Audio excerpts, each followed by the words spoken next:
Karena saudara pada awalnya memang barikade polisi terkonsentrasi di bagian depan gedung MPR DPR RI, di bagian kiri dan juga kanan, baik barikade polisi maupun barikade beton disiagakan di bagian depan gerbang gedung MPR DPR RI.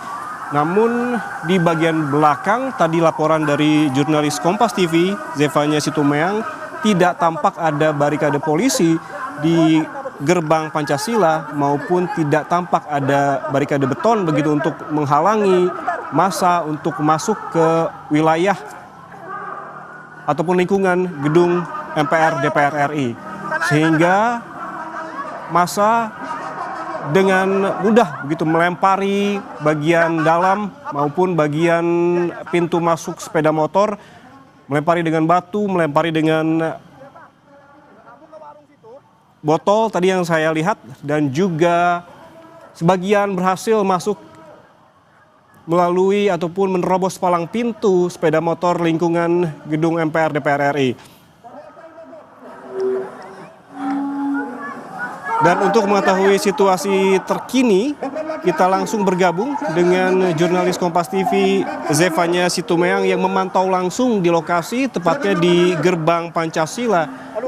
Zefanya, tampaknya saat ini kondisi semakin tidak kondusif. Apa yang tengah terjadi, apa yang memantik massa merasak masuk pada saat ini, Zefanya?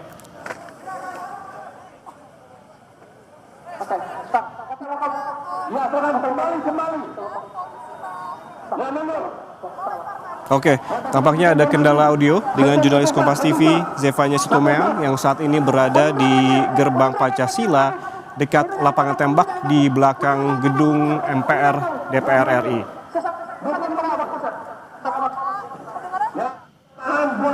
Namun saudara, bisa kami jelaskan bahwa saat ini polisi yang sebelumnya telah memberikan keterangan bahwa pada demonstrasi hari ini akan menurunkan sekitar 1.250 personel yang memang disebar di sejumlah titik, baik di bagian depan gerbang gedung MPR DPR RI maupun di bagian belakang. Namun jika melihat dari pagi, skema awalnya tampak polisi masih terkonsentrasi di bagian depan gedung MPR DPR RI, namun setelah dihalau oleh polisi karena terjadi kericuhan di bagian depan, massa bergerak menuju ke jalan di depan Senayan Park dan kembali bergerak ke bagian belakang, tepatnya di gerbang Pancasila ataupun lapangan tembak. Kita kembali ke jurnalis Kompas TV, Zefanya Situmeang yang saat ini berada di gerbang Pancasila bagian belakang gedung MPR DPR RI. Zefanya, tadi kami melihat ada kericuhan di sana. Apa yang tengah terjadi, bisa dijelaskan, Zefanya? Ya, Yan. Saat ini tadi memang polisi baru saja menembakkan gas air mata di belakang gedung DPR RI, tepatnya di area gerbang Pancasila. Saat tadi yang memang kondisinya sudah cukup rusuh di area belakang, tapi memang sejumlah massa tadi yang sudah mulai melempar-lemparkan sejumlah atribut ini sudah bergerak menjauh begitu ya dari gerbang Pancasila. Saat ini memang mahasiswa masih terus mengorasikan karena memang tadi mereka juga sempat mengingatkan kepada massa agar tidak terprovokasi dengan adanya provokator. Namun memang gas air mata ini tadi cukup menyerang sejumlah massa sehingga dari mahasiswa yang ada di sini ini saling mengingatkan tentunya, dan mereka terus mengorasikan sejumlah tuntutannya khususnya terkait dengan tunjangan anggota DPR RI ini yang terlalu tinggi, 50 juta rupiah begitu, itu yang terus mereka orasikan di tengah mengingat efisiensi anggaran oleh pemerintah, tapi mempertanyakan apa yang menjadi alasan sehingga tunjangan anggota DPR RI ini dinaikkan begitu. Saya akan bertanya ke salah satu mahasiswa yang sedang merapatkan barisan di sini. Mas, boleh bertanya sebentar, namanya siapa? Umar, Kak.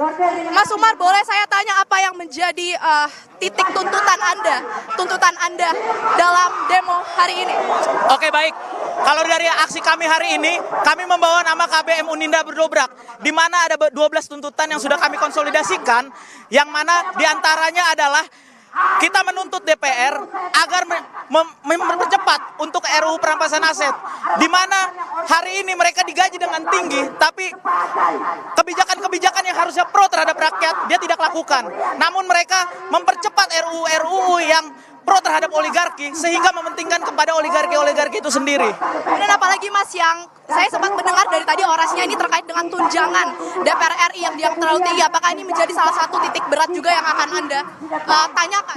Oh iya benar. Kalau dilihat dari gaji DPR yang sangat tinggi, hari ini kami kampus pendidikan yang dimana banyak sekali guru honorer, pendidik-pendidik di Indonesia, yang mana masyarakat Indonesia yang anak-anaknya dari SD sampai perguruan tinggi itu masih banyak yang sulit mendapatkan akses pendidikan. Di mana juga ada guru yang masih digaji di bawah 1 juta yang sangat tidak layak untuk melanjutkan hidup. Tapi Dewan Perwakilan Rakyat ini yang kerjanya kita lihat hanya joget, yang kerjanya hanya tidur, dia melakukan seenak-enaknya, melakukan kebijakan-kebijakan yang menurut kehendak partai atau berpro terhadap oligarki. Baik, lantas apa yang menjadi harapan Anda dengan melakukan demonstrasi pada hari ini di gedung DPR RI? Apakah ada harapan yang mau disampaikan? Harapan kami, perwakilan dari DPR hadir menemui masa aksi. Karena kemarin statement daripada Bu Puan Maharani mengatakan, silakan datang ke gedung DPR, pintu terbuka lebar untuk menyampaikan kritik dan saran. Maka hari ini kita yakinkan, kita datang di sini dibuka. Namun kita lihat bersama-sama, kita dibenturkan dengan pihak kepolisian. Seperti itu. Ini apakah setelah hari ini akan ada aksi demonstrasi lagi? Karena kabar 28 Agustus ini akan demonstrasi. Kalau untuk turun aksi, kami akan terus bersama dengan Barisan Rakyat. Karena kami juga, kami mahasiswa memiliki bidang perguruan tinggi. Maka dari itu, ketika pemerintah tidak pro terhadap rakyat, kami Barisan Rakyat itu sendiri. Mas El, oke. Terima kasih Mas El. Oke, baik, itu tadi jurnalis Kompas TV Zefanya Situmorang yang memantau langsung di bagian belakang gedung MPR DPR RI, tepatnya di gerbang Pancasila. Nanti kami akan menghubungi Zefanya kembali. Saudara jangan kemana-mana, breaking news Kompas TV akan kembali saat lagi. Tetaplah bersama kami.